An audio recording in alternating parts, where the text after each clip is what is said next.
Video में हम आपसे तरंगाग्र वेव फ्रंट के बारे में चर्चा करते हैं। तरंगाग्र को समझने से पहले हमें वेव क्या होती है ये इसके बारे में पता होना चाहिए।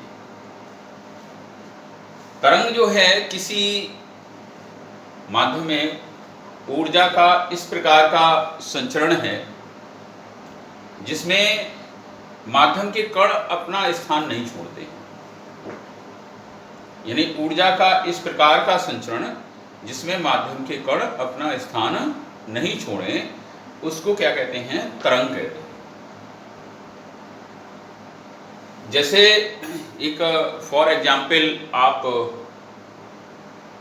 एक सिनेमा हॉल की टिकट विंडो पर लाइन में सबसे पीछे खड़े हैं और जो व्यक्ति हैं वो बिल्कुल सटे हुए खड़े हुए हैं।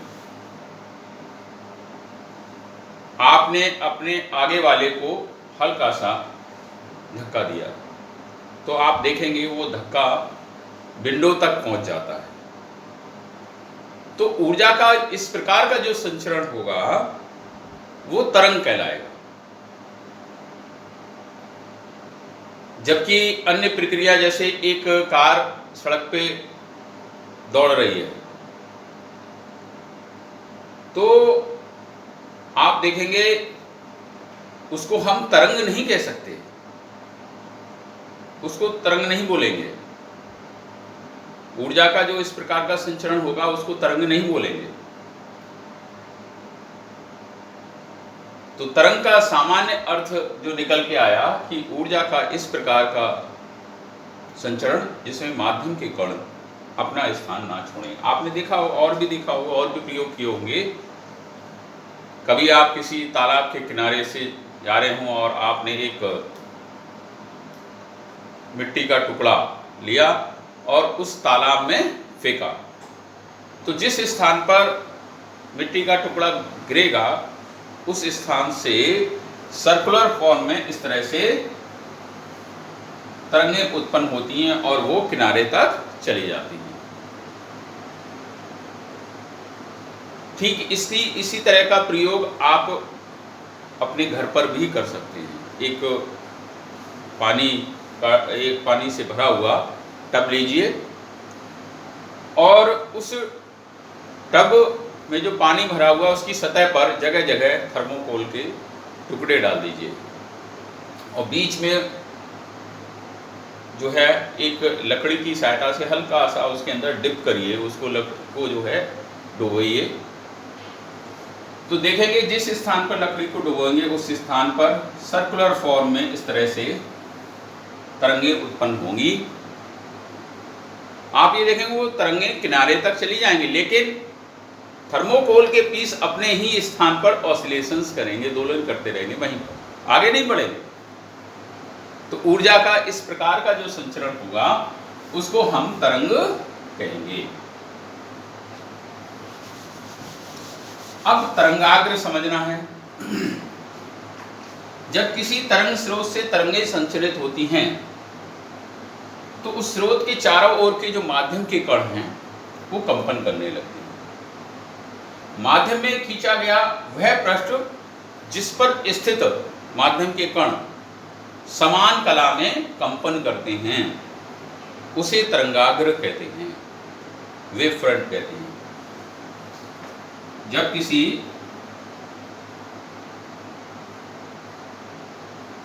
तरंग स्रोत से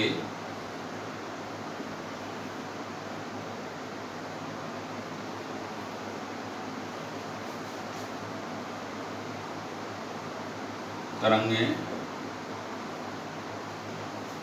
संचरित होती हैं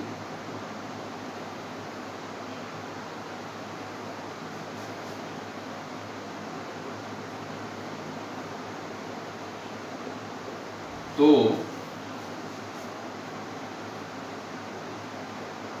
उस स्रोत के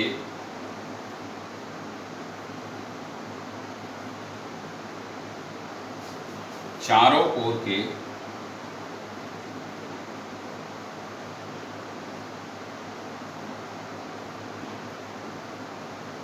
माध्यम के कण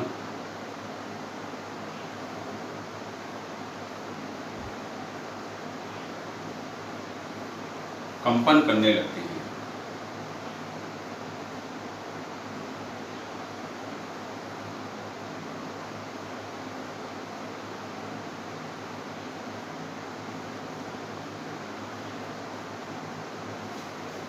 माध्यम में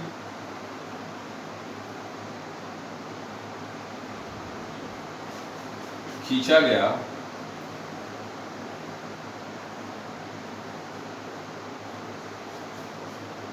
वह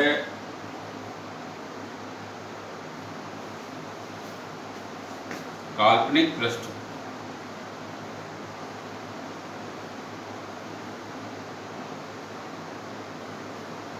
जिस पर स्थित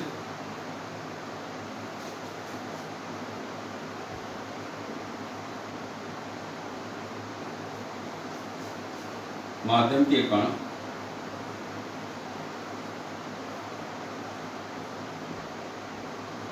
समान कला में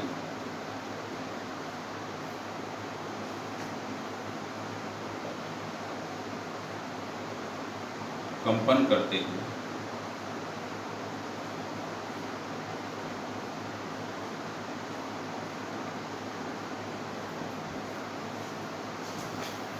तरंगाग्र कहलाता है।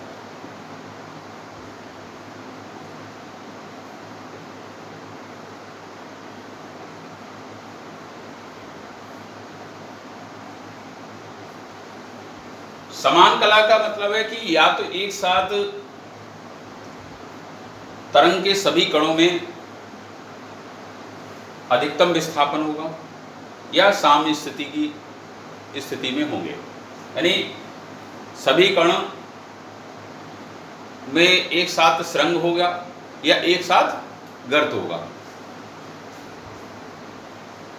तरंगाग्र कहलाता है। तरंगाग्र यदि तरंग स्रोत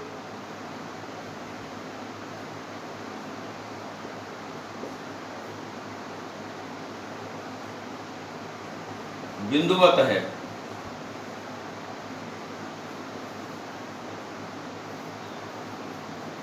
तो तरंगाग्र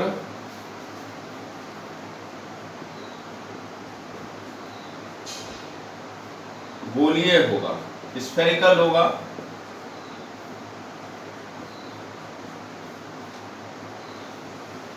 और यदि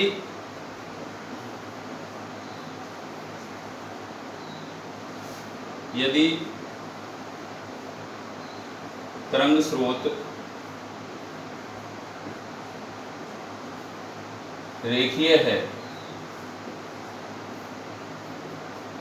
तो तरंगाग्र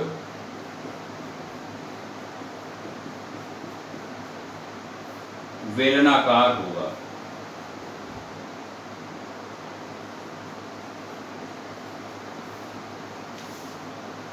सिलिंड्रिकल स्रोत से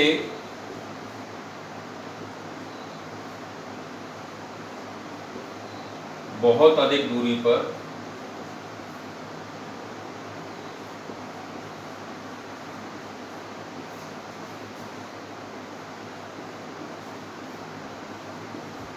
तरंगाग्र समतल होता है।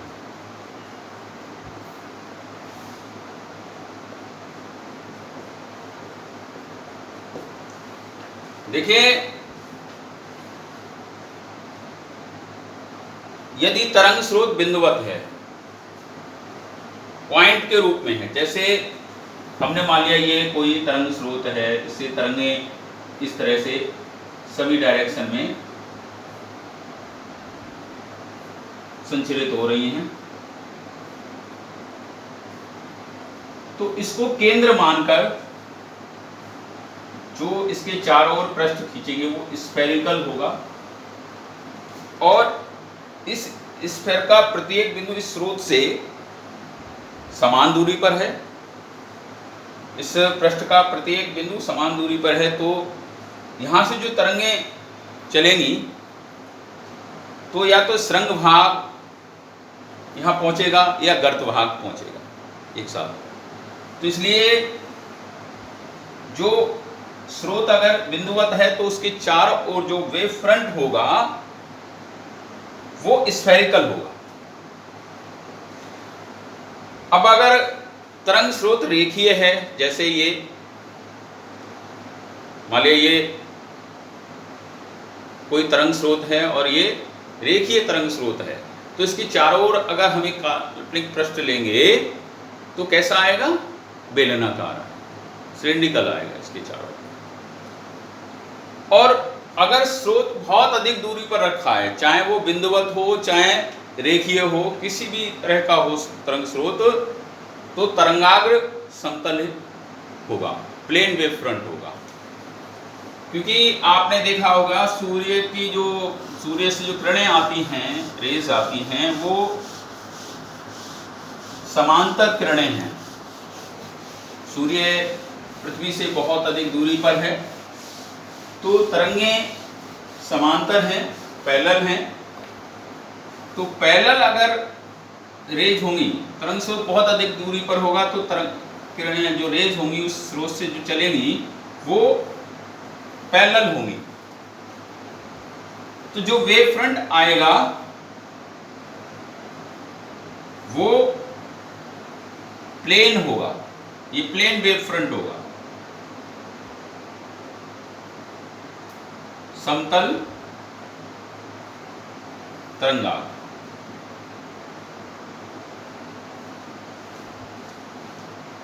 और किसी तरंग का जो तरंगाग्र होता है, किसी तरंग का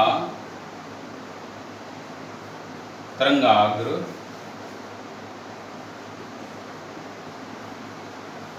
तरंग संचरण की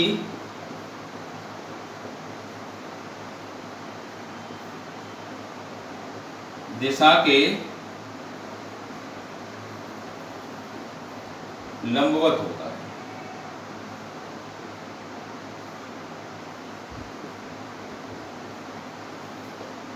तो ये हमने आपको तरंगाग्र के बारे में, तरंगाग्र तरंग संचरण की दिशा के लंबवत होता है। ये हमने सारा आपको जो है सभी कुछ जो तरंगाग्र के बारे में है वो आपको बताया। धन्यवाद।